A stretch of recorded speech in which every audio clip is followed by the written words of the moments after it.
What if Rimuru reincarnated as a slime prince to escape paperwork, but the villainess thinks he is a doom flag?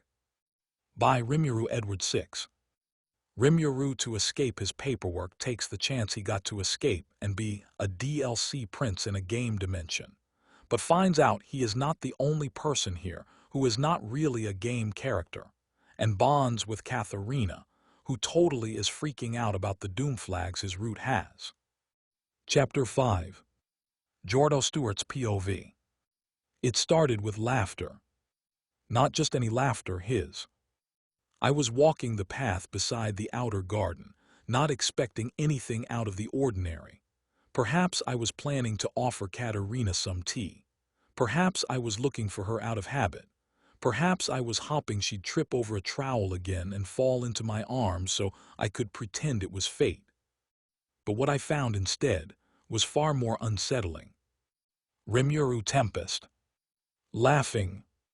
Not his usual smug, princely smirk. No, this was something light, real, like she had said something only he could appreciate. And Catherina, my fiancée, the scatterbrained hurricane of sweets and doom paranoia, was sitting in the dirt beside him, glaring, red-faced and flustered. You mean when I was being myself? That's the one. I stopped mid-step and felt something in my chest twist. It wasn't just the scene itself. I'd seen Catherina surrounded by adoring boys before. I was one of them.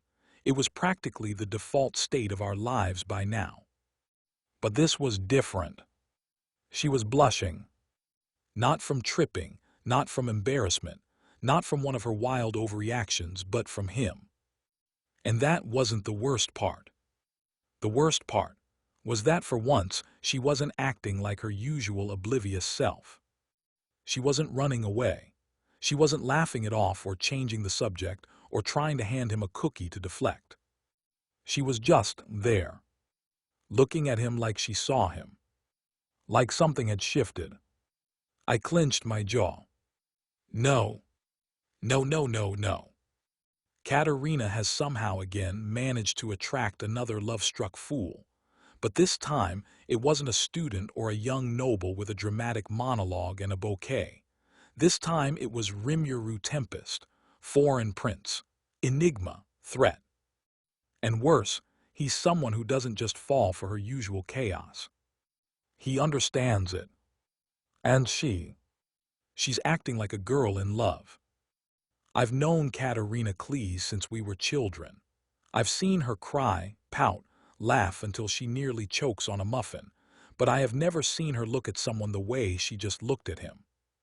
Affectionate, vulnerable, open. And now I have a new rival. But this one is dangerous. So I have to do something. The best threats are always polite. That's something I've learned from years of noble diplomacy. You don't confront a rival with raised voices or drawn swords. You smile, you speak softly, and you make it clear she's mine. So when I saw Catherina in the garden, flushed and flustered in front of Prince Rimuru Tempest, laughing in a way that wasn't her usual chaotic nonsense, but something warmer, something different, I knew what I had to do. I waited until she was gone. Then I found him. He was near the greenhouse, perfectly composed, adjusting his gloves with the kind of idle grace only someone extremely powerful or extremely bored could pull off. Prince Rimuru, I greeted with a smile as polished as my title. He glanced up, golden eyes sharp and unreadable. Prince Jordo. A lovely afternoon. It is, he agreed, voice smooth. Shall we walk? A subtle gesture, no confrontation, no audience. Clever. We walked a few paces, the sound of our boots soft against the stone path. I understand you've been spending time with Lady Catherina, I said lightly, as if commenting on the weather. She has a very unique presence, Rimuru replied, his tone unreadable. It's hard not to notice her. Yes, I said, she does tend to draw people in. He glanced at me, calm, composed. I assume you're concerned. I'm merely curious, I said, smiling as pleasantly as possible. She's not the most conventional young lady, yet she seems to have caught your attention. She's unlike anyone I've ever met, he said simply. A pause, and then he turned to me fully. But I have no intention of interfering with your engagement. My hand twitched slightly at how direct it was, and how casually he said it. She's a friend, he continued. One I admire, certainly, but nothing more. You have no need to worry. I'm not worried, I lied smoothly. He smiled just a little. Of course. We continued walking. She's more genuine than anyone I've met since arriving in this country, Rimuru said. She doesn't hide behind the usual noble masks. That's rare and valuable. He glanced at me again, expression calm but not cold. I'm not here to steal anyone's heart. I'm only here for the year, and then I return to my duties. I knew from the start this was temporary. Another pause. But that doesn't mean I can't form bonds while I'm here. He stopped walking and turned to face me directly. I think friendship is one of the few things that transcends all titles, he said. Even princes need someone who sees them as people, and she deserves to have that too. I met his gaze, searching for the deception. There wasn't any. That didn't make him less dangerous. It made him worse. Because he wasn't trying to win her, he was just seeing her, respecting her. And Catherina, for once, seemed to see him right back. Understood, I said, my voice just cool enough to suggest this conversation was not quite finished. He gave me a small bow. Thank you for your time, Prince Jordo. And then, with perfect princely grace, he turned and walked away, leaving me with a smile still on my face, and a fire slowly building in my chest. Catherina Klee's POV. My hands were still covered in dirt. I probably should have cleaned them by now, but I couldn't bring myself to move. I was sitting on the edge of the garden bed, staring at the little sprouts poking up through the soil, the ones I'd planted with Rimuru just a short while ago. The memory kept looping in my head. She's the most real person I've met in this entire school. Me. He said me. And not in that teasing way nobles sometimes talk, where interesting means embarrassing and unique means you're doing it wrong. He meant it. And that's what scared me. I'm used to people liking me because I changed their route, because I didn't act like the villainess I was supposed to be, because I was nice or chaotic or harmless. But Rimuru didn't say any of that. He just saw me and then he said he was leaving. That part still lingered in my chest like a bruise. He wasn't here to win hearts or steal me from anyone. He wasn't part of some secret route or dramatic plot twist. He was just passing through, a noble prince on a diplomatic break from somewhere else. And I wasn't a target. I wasn't a prize. I was just Catherina. And he wanted to know me. Not the villainess. Not the reformed noble girl. Not the chaotic cookie gremlin with a doom flag complex. Just a me. I didn't know what to do with that. The mini Catherinas in my head were sitting in a circle, uncharacteristically quiet. Romantic Catherina. So, this is what it feels like when someone really sees you, huh? Serious Catherina, there's no route for this, no plan, no end flag. Farmer Catherina, I liked him. He actually listened when we talked about soil pH. Child Catherina, will he come back next harvest? I swallowed hard and looked up at the sky. Why did it hurt? It wasn't heartbreak. I didn't even know what this was. It felt more like being understood, and then watching that understanding walk away before you had the chance to ask it to stay. But he hadn't walked away yet. And if there was one thing I knew how to do, it was plant something that could grow. I didn't sleep much that night. Not because of nightmares, not because of doom flags, Not even because I ate an entire tray of cookies and deeply regretted it at 2 a.m. No, this time I was just thinking. Thinking about Rimuru, about what he said, about how he saw me. Not as a character, not as a pawn in a scripted path, but as a person, someone worth knowing. And he hadn't asked anything from me. He wasn't chasing me like the others. He wasn't trying to win me or fix me or change me. He didn't need anything. He just wanted to be there. That was what scared me the most. Because for the first time since I woke up in this world, someone didn't make me feel like I had to be anyone but myself. So I made a decision. Not a plan. Not a backup route. Just a choice. The next morning, I found him where I knew he'd be, by the garden beds, inspecting the new growth like he'd been doing it his whole life. "Prince Rimuru," I called out, voice almost too soft. He turned, and then he smiled. That smile, the one that was too good for this world and very, very bad for my heart. "Lady Catherina," he said, golden eyes warm, "to what do I owe the honor?" I stepped closer, fidgeting with my gloves. I was wondering if maybe we could talk again sometime. He raised an eyebrow. "About gardening?" "Or anything," I said quickly, "just as friends." His expression didn't shift right away. Then slowly that smile deepened, softer, brighter, real. "I'd like that," he said. And somehow, those 3 words felt heavier than any confession. I let out a breath I didn't realize I was holding. He gestured to the sprouts between us. "Want to help me name the tomatoes?" I laughed, too loud, too relieved. "Yes," I said, "but only if I get to name one after you." He rolled his eyes, but he was still smiling. And for the first time in a long, long while, I wasn't thinking about endings. Just beginnings. Chapter 6. Catherina Klee's POV. We were back in the garden again. It was quiet. The sun was warm, the soil soft beneath our knees, and the tomato seedlings were doing surprisingly well for something I planted. Rimuru was beside me, humming softly as he used his usual perfect form to tie a vine to a support stick like he'd been born doing it.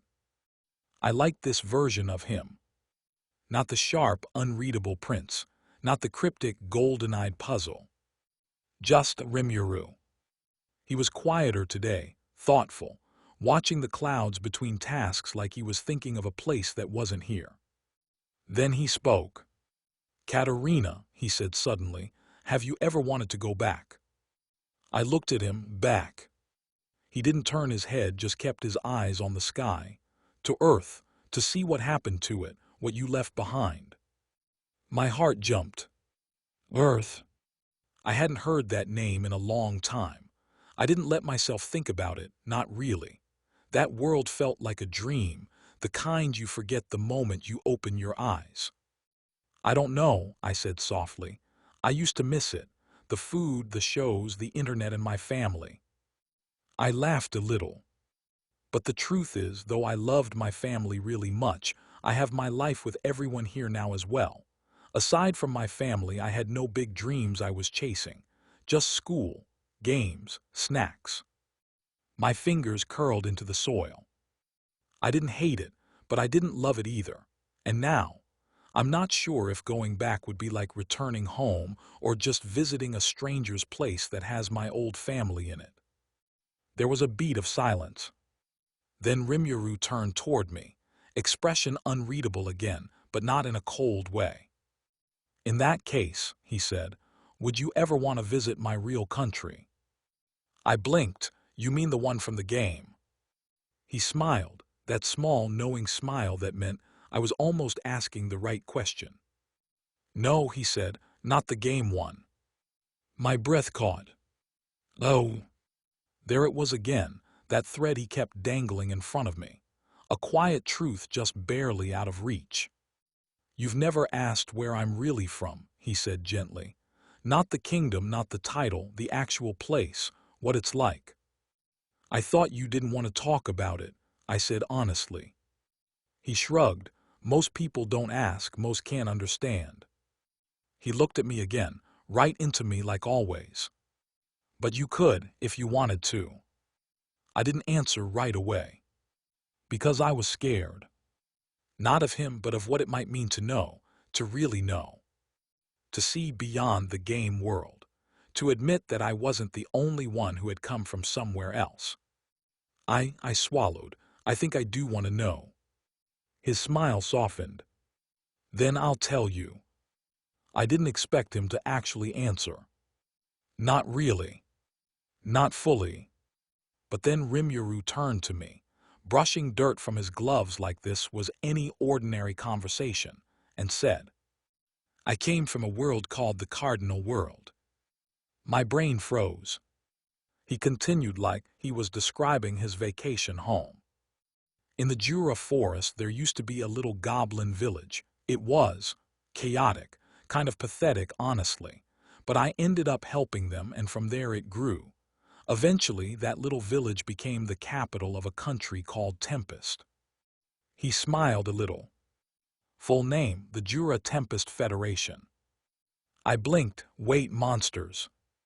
He nodded. Yup, my country is mostly made up of monsters.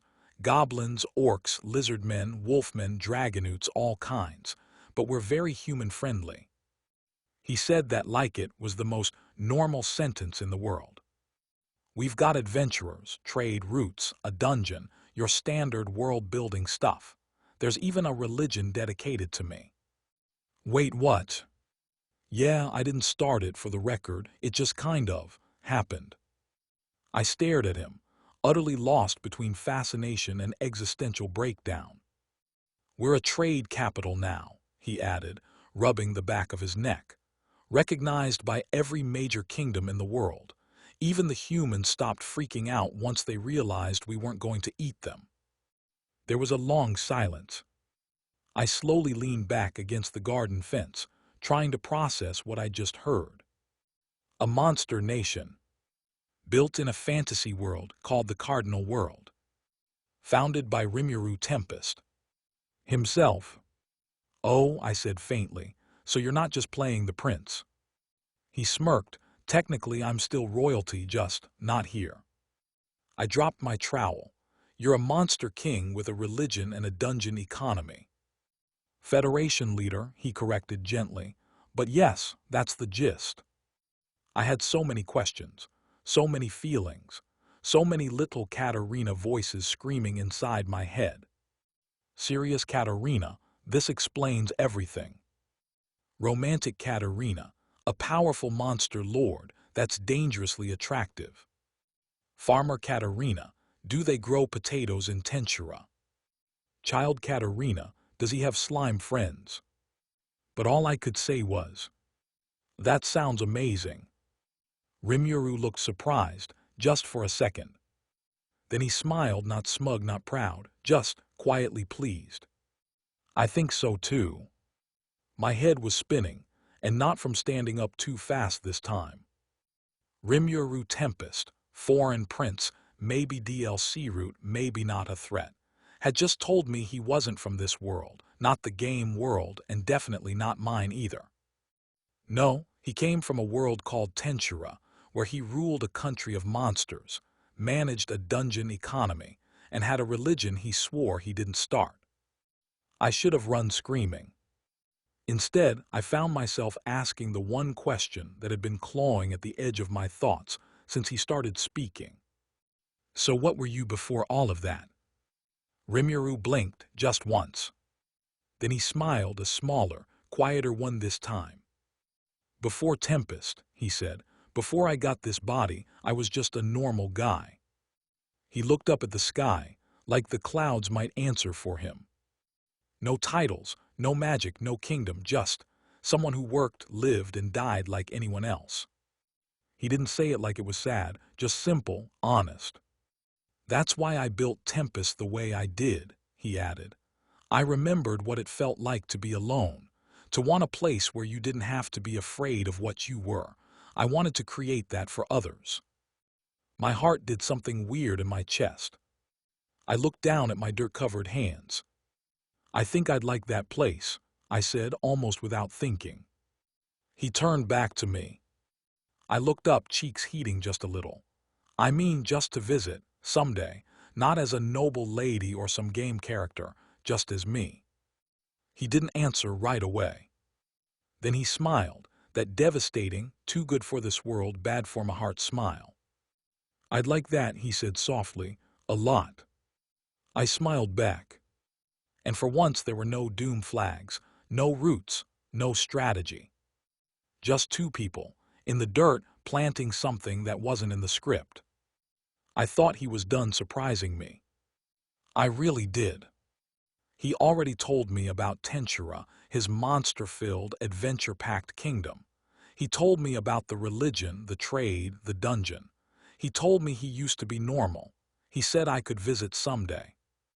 And that already made my heart feel like it was juggling cookies and flags at the same time. But then, with that same calm, casual tone he used when talking about soil quality, he dropped this. I could take you to the Harvest Festival when it comes around. I blinked, the one in the Cardinal World. He nodded. It's one of our biggest celebrations. Food, music, games, the whole city lights up. I think you'd like it, though my people call it the Farm Festival. I think I might have squeaked, not entirely sure. My ears were ringing. Then he added, like it was no big deal. You can bring your friends too, your fiancé, your brother.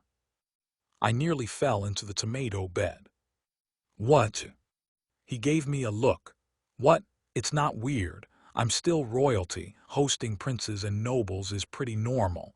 I'll just use magic to adjust their perception. Everyone'll look human to them. He said that like he was offering me lemonade. Besides, he added with a shrug, we'll just say it's a diplomatic visit. I mean, I am a head of state. That's totally legitimate. I was too stunned to panic, which says a lot. But then he gave me a look, that lazy, knowing smile he does when he's enjoying watching me try not to scream. Just have to make sure the octagram behaves. Pause. I blinked. What's the octagram? Oh, right, he waved a hand. That's what we call the 8 demon lords of the world. I'm one of them. I opened my mouth. Closed it. Opened it again. There was a long pause inside my brain. Serious Catherina, demon lords plural. Farmer Catherina, did he say 8? Romantic Catherina, this is either a dating sim or a JRPG boss rush. Child Catherina, do they like cookies? All of US, do not invite GORDO to a place with demon LORDS. I don't know if that's a good idea, I said faintly. Rimuru just laughed. Relax, I'll make sure everything's safe. Besides, I wouldn't let anything happen to you or your friends. The words hit something soft in my chest. He meant it. And somehow, despite the absolute insanity of what he just said, part of me believed him. I nodded slowly. Okay, I'll think about it. Good, he smiled, brushing dirt from his palms. It'll be fun. Fun. Fun with demon lords. I'm going to die. But like, politely, probably with snacks, Chapter 7. Catherina Klee's POV. You'll like the festival, Rimuru said, dusting off his gloves. And don't worry about the octagram. I froze. The what again? He looked completely unbothered. The 8 demon lords, you know, rulers of different regions in the world, immense power, cosmic threats, that kind of thing.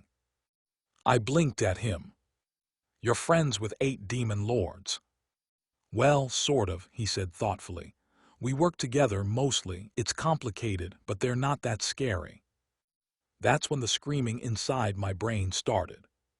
Serious Catherina, this is fine. It's just world-level destruction waiting to happen, nothing new. Romantic Catherina, we're going to die surrounded by attractive supernatural entities, probably. Farmer Catherina, do they have soiled demons? Can I befriend one? Child Catherina, does the octagram come in cookie shapes? They're not all bad, Rimuru continued, completely unaware that I was mentally collapsing in slow motion. I'll walk you through it. First, there's Guy Crimson.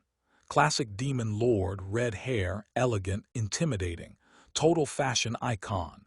But really, he just wants people to leave him alone unless they're interesting. I think he'd like you, maybe. I made a small strangled noise.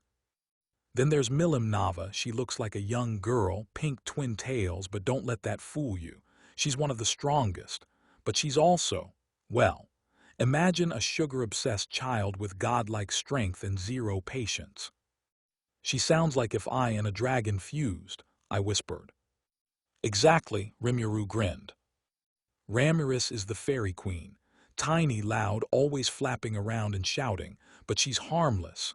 Honestly, a bit of a comic relief. You'd get along. She sounds like one of my inner voices, I muttered. Leon Cromwell is a proper noble type. Mysterious, broody, dramatic entrances, the usual. Probably wouldn't talk much, but he's not hostile, unless you're a threat. I sat very still. I'm a potato farmer, not a threat. Then you're fine, he said. Dino's basically lazy. He's the fallen angel type, but spends most meetings asleep. You could probably grow carrots on his cape and he wouldn't notice. I'm strangely okay with that. Then there's Dagrul, big guy, looks terrifying, could break a mountain in half, but he's a total family man. Worries more about his little brothers than world domination. Wait, really? He brings snacks to meetings. I stared. Luminous Valentine runs a vampire nation. Elegant, dramatic, surprisingly religious. She's complicated, but as long as no one disrespects her church, she's civil. Surprisingly religious, she's a vampire. I know, right, Rimuru grinned again. Makes mass very interesting. And last but not least me, the reasonable one. I gave him a look. He just shrugged. Look, compared to the others, I'm downright tame. I didn't respond, I couldn't. My brain had left the building. 8 demon lords, 1 festival, 0 survival instinct. I don't think I'm emotionally prepared for this, I whispered. Rimuru tilted his head. You faced down multiple death flags and befriended all your love rivals. You'll be fine. I stared at him. That might be the most terrifying sentence I've ever heard. He just laughed. And then, he looked at me, really looked at me, not amused, not entertained, just kind. It must have been hard. I blinked. What? Doing everything to fight off your fate, changing yourself, changing others, never knowing if the wrong step, the wrong word, the wrong look might be the thing that ends it all. His voice was calm, but not cold. Because that's how you were written, that was the design. My chest tightened. I didn't respond. He kept going, gently, like peeling back a corner of a page I'd spent years trying to tape shut. You weren't supposed to make it, not in the original path, and yet, here you are, still smiling, still trying. I swallowed hard. No one had ever said it like that before. People laughed when I talked about doom flags. They patted my head, smiled at my quirks, maybe worried for me once in a while, but no one ever truly understood. Because how do you explain to someone that you were never meant to win? That your entire existence in this world was built around being the obstacle, the warning, the punishment? That all the friendships, all the gardens, all the cookies, they were just my way of fighting back. Because I didn't want to die. Not just literally, not just the exile or the blade or the sad music playing in the background. I didn't want to disappear. I wanted to live. And somehow he saw that. He understood. I looked down at my gloved hands, fingers curled in the dirt. My voice was small when it finally came out. Well, yeah. He didn't say anything else, just sat with me in the quiet. And in that stillness, I felt something loosen in my chest, something I didn't know I'd been carrying for so long. For once, I didn't feel like a bug in a broken game. I felt like a person, seen, heard, safe. And it wasn't because I dodged a flag. It was just because he cared. It was quiet again. Rimuru hadn't said anything after I whispered that tiny, cracked yeah. He just sat beside me, close but not too close, letting the silence stretch without pressure. And somehow, that made it easier. Because for the first time, I didn't feel like I had to perform. Didn't have to deflect with jokes or run away or pretend like I hadn't nearly broken just a second ago. So I took a breath, and I let it out. I was 17, I said, staring down at the dirt between my knees. In my old life, I mean. He said nothing, but I could feel him listening. I was just a regular high school girl, liked sweets, bad at math, obsessed with farming games and autumn roots. I smiled a little. I used to stay up late playing Fortune Lover on my handheld until the screen dimmed. I knew every ending. I looked up at the sky. I thought it was just a game. My voice cracked, but I kept going. Then I woke up here, as her, Catherina, the villainess, the guaranteed bad-ending side character. I laughed hollow. Every path I remembered ended with me being exiled or killed, just wiped off the map so the heroine could get her happy ending. Rimuru still didn't speak, still didn't interrupt. So I let it all out. At first I tried to fix it, change the story, be nice to everyone, study, learn magic, plant potatoes, befriend the heroine, build a reverse harem without meaning to. I gave a weak smile, and I thought, if I just worked hard enough, I could survive. I clenched my fingers together. But no matter how much I did, I couldn't stop being scared. Like the world was just waiting to snap me back into the role. Like there was a wall I couldn't see, and one day I'd walk right into it and lose everything. I swallowed. I didn't want to die, but more than that, I didn't want to disappear. I didn't want to be erased because I wasn't meant to matter. My voice shook. I wanted to live, not just survive, really live. And then I stopped talking, because I'd said more in 5 minutes than I had in 5 years. My heart was pounding, my hands were cold, but at the same time, there was a strange kind of lightness in my chest. Rimuru didn't rush to respond. Instead, after a long, careful moment, he finally said softly, "You mattered the moment you chose to fight the script." And somehow, those were the exact words I needed to hear. Mary Hunt's POV. I wasn't trying to spy. Really, I wasn't. I'd come to the garden because I knew Catherina often hid there when she was overwhelmed, usually with a cookie or a shovel or both. I thought maybe she was just talking to some plants again, or giving affection to a tomato she named Jordo Jr. But then I heard voices. Her voice and his. I stepped closer, half shielded by a row of rose bushes. I didn't mean to listen, but when I heard the tone of her voice, soft, unsure, vulnerable, I couldn't make myself walk away. I had never heard Catherina talk like that before. Not with me. Not with anyone. And then he spoke, that foreign prince, Rimuru Tempest. You mattered the moment you chose to fight the script. I stopped breathing. Catherina didn't respond. But she didn't need to. The air shifted. The silence between them was filled with something I didn't understand, but felt all the same. And I realized something. He wasn't flirting with her. He wasn't like the other boys fighting over her, performing for her, dazzling her with grand gestures. He saw her. Truly saw her. The Catherina who panicked over cookies and garden disasters, an impossible fate. The one I adored so deeply it scared me sometimes. And more terrifying than anything was the fact that she let him. She didn't laugh it off or change the subject or bounce off to find something distracting. She stayed. She listened. And he reached her in a place none of us had. Not even me. I stepped back, heart pounding, because I realized something I didn't want to admit. Rimuru wasn't in love with Catherina, but Catherina was starting to feel something back. Something deeper than friendship. Something that made my chest ache in a way I didn't have a name for.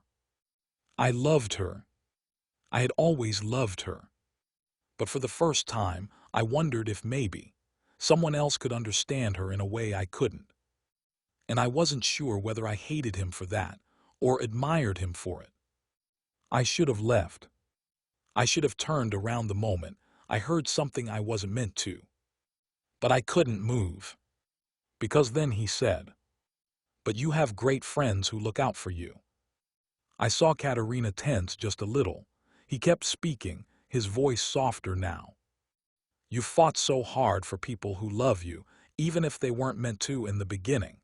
You changed their minds. Because you are the most honest and kind person in this world."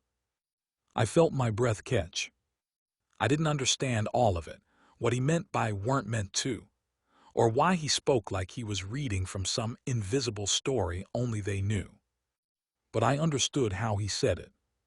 With warmth, with certainty, with something almost reverent. And I knew he meant us.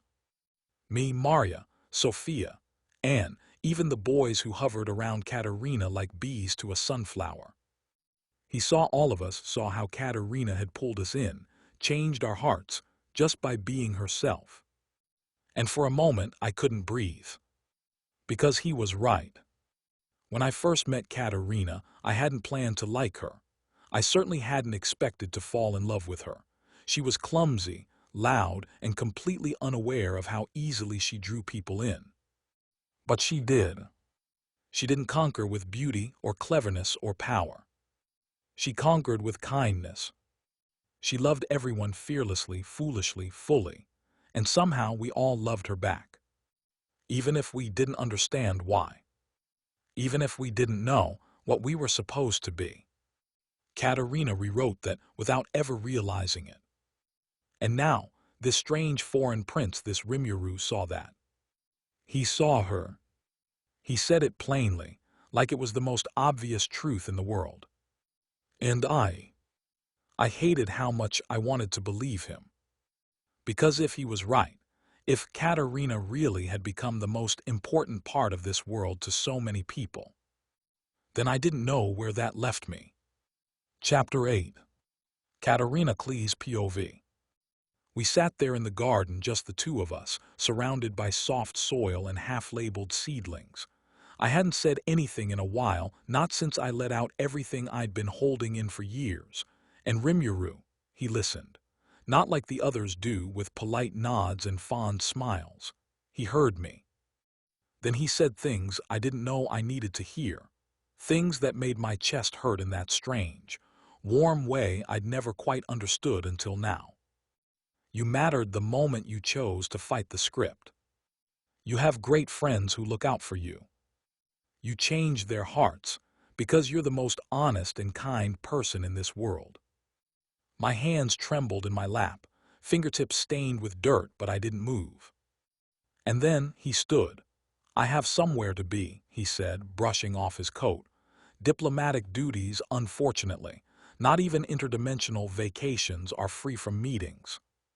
I looked up quickly. Oh. He gave me a smile, soft, real, not the smirk he wore for others. The kind of smile that was too gentle for someone who's faced demon lords and built kingdoms. "Goodbye for now, Lady Catherina." He bowed slightly, just enough to make it feel princely but not cold. "Take care of your garden," he added, "and yourself." And then he turned and walked away. No dramatics, no farewell music, just the rustle of leaves and the sound of his footsteps fading into the breeze. I stared at the empty space he left behind. The air still felt full of him. And that's when it hit me, not like a doom flag, not like a falling bookshelf, not like one of my overdramatic garden accidents. This was different, quieter, heavier, realer. I was in trouble because I wasn't thinking about my engagement or my harem or doom flags. I wasn't thinking about the game at all. I was thinking about him, his voice, his smile, the way he saw me when no one else did, the way he said goodbye like it actually meant something. I clutched the edge of my skirt, staring down at my dirt-streaked knees. I might be falling for him. And this time there was no inner counsel screaming, just silence, and the sound of my own heart whispering. What now? No, I am not in love with Rimuru Tempest. Absolutely, completely, 100% not. Sure, he says things that make my heart skip a little. And yes, he listens to me in a way no one else ever has. And okay, maybe I keep accidentally thinking about his eyes and his smile and his, "You mattered the moment you chose to fight the script." But that doesn't mean I'm in love. It just means I'm extremely emotionally compromised, which is completely different. So logically, I did what any normal, rational person would do in a totally not romantic situation. I summoned everyone for an emergency cake meeting. "Thank you all for coming," I said, dramatically slamming a platter of pastries onto the table in the student council room. Maria blinked. "Is something wrong?" "No," I lied too quickly. "Nothing's wrong. I just needed to talk about a very important, completely non-romantic situation." Mary raised an eyebrow. Sophia looked intrigued. Maria smiled politely. Giordo narrowed his eyes instantly. "This is about Rimuru, isn't it?" "No," I said, again lying with the intensity of someone who had absolutely made this about Rimuru. I cleared her throat. "This is a purely theoretical discussion about feelings and friendship and the dangers of foreign princes with nice eyes." "Nice eyes," Alan repeated flatly. "Hypothetically," I squeaked, "this is about a hypothetical prince." Keith leaned back in his chair, arms crossed. "Catherina, are you in love with him?" "No," I said for what felt like the 1,000th time. "I don't do love, I do cookies and gardening and survival." Maria gave me a soft look. "But if you were in love, that wouldn't be a bad thing." "I'm not," I wailed, diving into a cake like it could save me from my own emotions. Mary, who had been silent the whole time, suddenly leaned forward, voice sharp. "What exactly did he say to you?" I froze, Everyone stared. I took a deep breath, cheeks burning. "He said I mattered, that I fought against my fate, that I changed people's hearts, that I was the most honest and kind person in this world." I mumbled the last part into a slice of raspberry tart. There was a long, long silence. Then Sophia very quietly said, "That's extremely romantic." I screamed internally. Mary stood abruptly. "I need air." Giordo looked like he was about to stab the cake with a fork just out of spite. Keith sighed. "So that's happening now." Maria, bless her, reached over and gently patted my arm. "It's okay to have feelings, Catherina." I slumped forward onto the table. "Not if they're doomed feelings." Keith Cleese POV. I've always considered myself the rational one, the one who cleans up after Catherina's chaos, the one who makes sure her garden experiments don't set the dorm on fire, the one who steps in quietly when she tries to negotiate with nobles using cookies as diplomatic tools, the one who promised himself he'd always protect her. But this I am not okay with. She sat at the table, surrounded by all of us, insisting she wasn't in love with Prince Rimuru Tempest, while simultaneously quoting him like he was some kind of poetry-spouting oracle from a romantic novel. "He said I mattered. He said I changed people's hearts. He said I'm the most honest and kind person in this world." And the worst part, she believed it. I've spent years trying to make her believe those things, quietly, patiently, through actions more than words. She never took it seriously. Never let it sink in. But this foreign prince from some far-off kingdom says it once, and suddenly her eyes are glowing like she's seeing the stars for the first time. She's falling for him. And I can't stop it. I clenched my hands under the table, watching her fidget and blush, clearly shaken by the idea of feelings she doesn't understand. And for the first time, I couldn't just stand by. Because I know his type. Rimuru is clever, calm, polished, a mystery wrapped in charm. And he doesn't belong here, not really. He's a visitor from another nation, a powerful noble with too much presence and not enough accountability. And when he leaves, and he will, what happens to Catherina? What happens when he goes back to whatever court or country he came from? Who helps her sort through the mess? Who stays? May we do. And I don't trust him, not because he's done something wrong, not yet, but because he sees her, and worse, she lets him. I don't know what scares me more, that she's falling for someone who will leave, or that she might not want him to. Rimuru Tempest's POV. I had planned to keep things simple, be the diplomatic prince, smile, make a few connections, stretch my legs outside of Tempest for a while.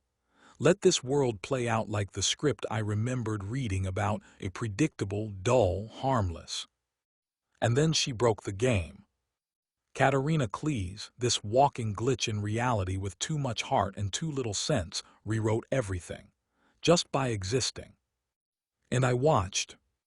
At first it was amusing, charming, even.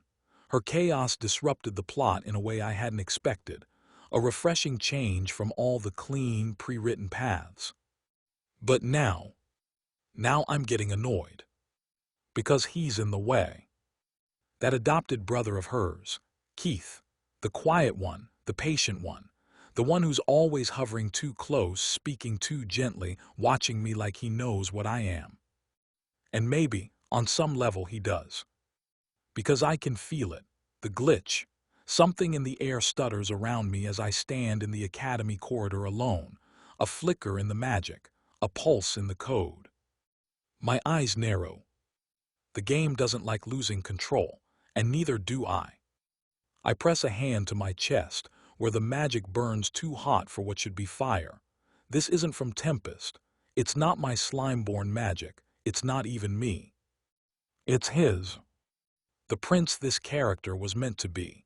The one written into this world, elegant, refined, and wielding dark magic alongside flame. A twisted balance crafted to make him the game's most dangerous hidden root. The magic shivers under my skin now, called up by emotion I didn't want to name. Not until Keith's glare burned the word into my mind. Possession. Not jealousy, not yet, but close. And I mutter, just loud enough for the shadows around me to listen. I guess I'll have to use it. The words feel heavier than they should. His black magic, the kind I really didn't want to touch. The corridor feels colder. But I don't allow someone to stand between me and what I want. The glitch pulses again. The smile I wear tightens, not kind, not gentle. Just inevitable.